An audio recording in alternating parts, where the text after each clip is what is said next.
First, you clear your head and try to think innocent thoughts. Fluffy clouds in the sky, ironing some clothes, a winning touchdown pass from the sports, Ardata's long black hair spilling over her cloak, Wait, these are not innocent thoughts. Shut it down, shut it down! There's no time for thinking, you have to act. You hurl the screwdriver at her and run. She calmly lifts a hand towards one of the kids in the cages. The kid tenses up and lifts a hand in the direction of the screwdriver. The screwdriver freezes midair, right in front of Ardata's head. You run up the stairs, she twitches a finger, the caged kid does a full body spasm, and the screwdriver goes sailing towards you.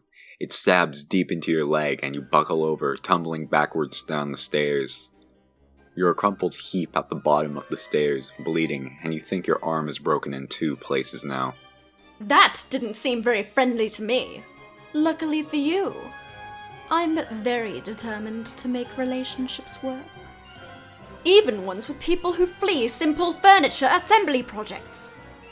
She stands over you. You attempt to pull the screwdriver out of your leg, but your entire body locks up. You can't move. She holds an outstretched hand just above you. You shouldn't try to move yet. And you certainly shouldn't try to pull out that screwdriver. You'll get blood everywhere. To my 3 little eyes, under the present conditions, it seems to me that only one of us should attempt walking up these stairs. You feel relieved. Perhaps she has some alien means of levitating you up the stairs? Wait, no. Your body is tensing up again. It's moving without your permission. You get to your feet without taking the screwdriver out. Wow, that hurts. What is she making you... Wait, what?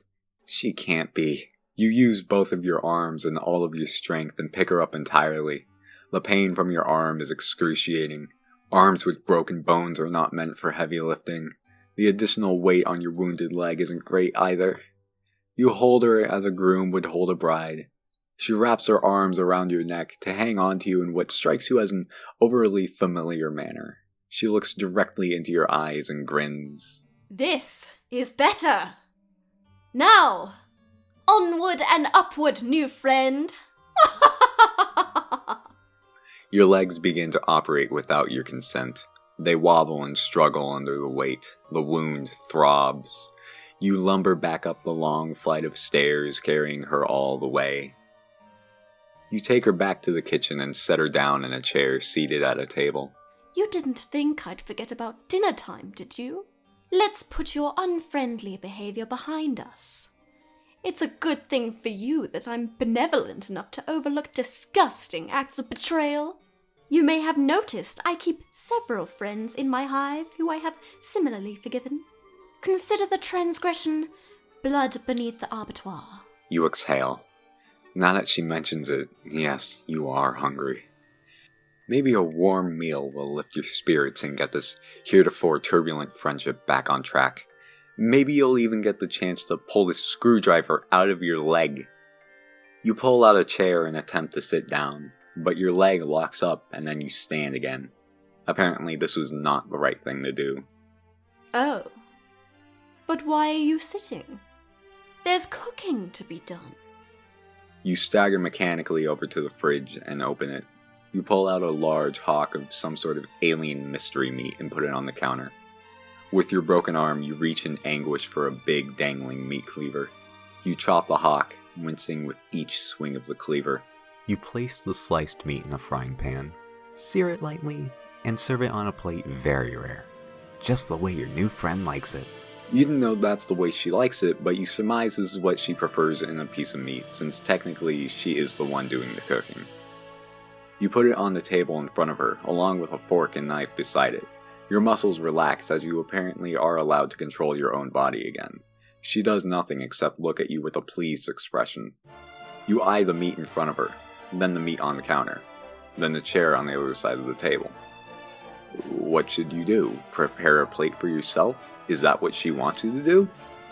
Well, it looks like you're confused. Isn't it obvious what to do next under your own volition? A good friend would know what to do. In fact, I don't think a good friend would take nearly as long to decide what the right thing to do next is. It actually seems to me that a very rude friend would hesitate for as long as you are hesitating. Or perhaps someone who is not a friend at all? You begin to sweat again. You clearly don't have much time to make up your mind. If you wait for even a few seconds longer, you will probably be guilty of being a bad friend, maybe even a dreadful one. That's not the type of person you like to think you are. What will you do? Feed her. This feels like the only obvious thing to do. She's looking up at you quite expectantly. You reach for the fork with your good arm. You go for the knife with your other. Ow. You can't do it. The arm is much less serviceable when the muscles are not being forced by a psychic override to disregard the pain response. Nevertheless, she looks at you patiently and smiles. That's nice of her, you think, not to be mad about it. You feel like you're growing closer to your new friend by the minute. You put the fork down and pick up the knife with your good arm. You cut the meat into several pieces with a careful sawing motion. You put the knife down and pick up the fork and stab a piece. You put it close to her mouth. She seems pleased. Very good. Nice technique. Well-sized morsels, too. She chews the meat with excellent form. She has very good table manners, you think. When she finishes the pieces, you slice off some more and continue. The meat looks very good. Your mouth is watering, but she doesn't offer any. Oh well, when it's the right time for you to eat too, you're sure she will let you know. The meal is finished. There is no more meat, except for a few pieces of unchewable gristle, which you did not try to feed her. That would be thoughtless, very bad service. She reclines and steeples her fingers, looking quite pleased with how her evening has gone so far. You aren't sure why she's laughing. Did you do something funny?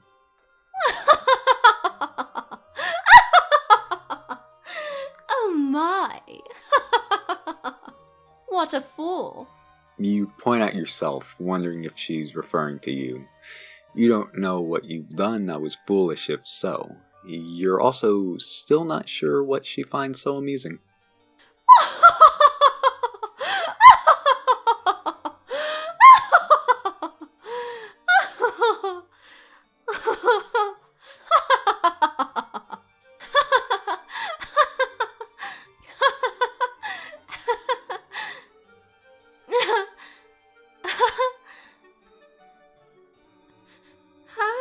She pauses her laughter for a minute or two, then slowly begins to frown.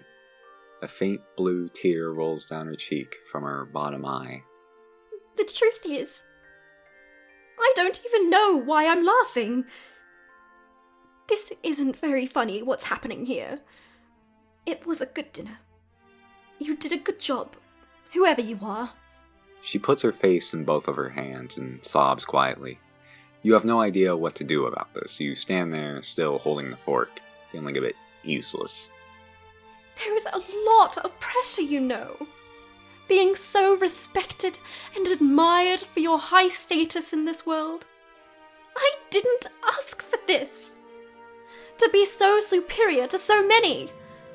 Much is expected of you. Much is presumed about what your personality will be before you even develop one. You work hard and build a brand based only on what you think people assume you should be like. Sometimes I wonder, am I even that good at being sinister? Could I be more sinister if I tried harder? Maybe this is not my true calling after all. You begin to offer words of sympathy. This all seems heartbreaking to you, your poor new friend. But your jaw muscles contract and your mouth shuts involuntarily. You guess it's not your turn to speak yet? Okay, that works for you. You like to be a good listener for your friends. But what would happen if I changed my brand? If I stopped being so sinister online? My friends and followers will deride and reject me. And my superiors will eat me alive. If I show weakness. If I scale back on my bloodthirsty content. Will I incur the scorn of a wise-ass clown with 100 million subscribers? Will I be in a cage someday?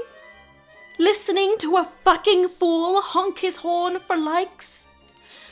No. I must persist.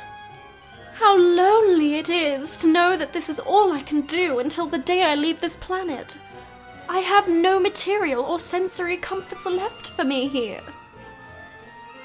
Until I can get on a ship and fly away. Pain is my only solace. Your hand holding the fork grips it tighter. You're horrified to realize what it's in the process of doing. You bring it down hard on her hand, which is placed flat on the table. She doesn't flinch or react in any way. 3 trails of cerulean blood flow from the tines where they pierced her skin. That wasn't very friendly, you think? But then, you weren't the one who did it, were you? You're so confused. My subscribers are not my real friends. They adore me only for my sinister content. The show I provide. My wicked, infectious laughter. I get jealous of them sometimes. Because they get to watch my content. It must be thrilling, I think. But maybe I'm just jealous of them because they get to be people who aren't me? This is fucking deep. I know. Apologies if you cannot relate. She pulls the fork out of her hand and lays gently on the plate of gristle you didn't feed her. The people downstairs in their cages aren't my friends either. They act like they're my friends, though. And sometimes I even believe it. But they don't really want to be friends with me. Nobody does.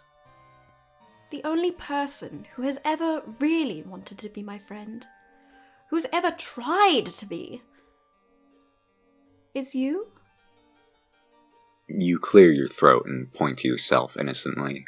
That's it. I've decided. You have passed the test. You will become my friend, officially. As such, I think a reward is in order. You are overjoyed. Your heart starts racing. You can't believe it. A real friend! But you don't have much time to enjoy this achievement. Your body is doing something again. You bend down in a strained motion and pick up the plate and fork. You position the plate over your wide open mouth and scrape in all of the remaining gristle and begin chewing. It's virtually inedible. Your mouth humors the act of chewing for 2 seconds, and then you swallow all of it whole in one painful gulp. Tastes like friendship.